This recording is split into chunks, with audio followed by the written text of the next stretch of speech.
আমাদের দুজন গার্লস এসছে রুবলি ডিফেন্স একাডেমিতে কিছু ইনকোয়ারি করার জন্য। তো আমি প্রথমত নাম জানবো, কি নাম তোমার? প্রিয়া দাস। প্রিয়া দাস, বাড়ি? কলাবনী। খোলা। ওকে, তো এখানে ভিজিট করার উদ্দেশ্য বা পারপাস কি? ডেপুটেশন। পুলিশ লাইনের জন্য তুমি প্রিপারেশন নিতে চাও। কি ধরনের প্রিপারেশন চাচ্ছ, মানে কি ফিজিক্যাল, থিওরি এবং সবকিছুই medical? Sir, medical, physical, theory সবকিছু। সব ওভারঅল চাচ্ছ তো? হ্যাঁ স্যার।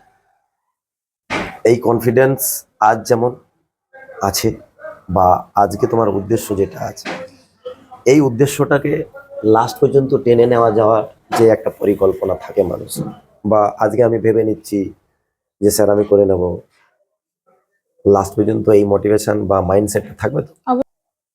কারণ কি আমরা ট্রেনিং করতে গেলে খুব কষ্ট হয়, আর আজকালে যারা আসে বা যারা উদ্দেশ্যটাকে নিয়ে আসতে পেরেছে এখনো পর্যন্ত, তারা কিন্তু সাকসেসফুলের জায়গায় গিয়েছে।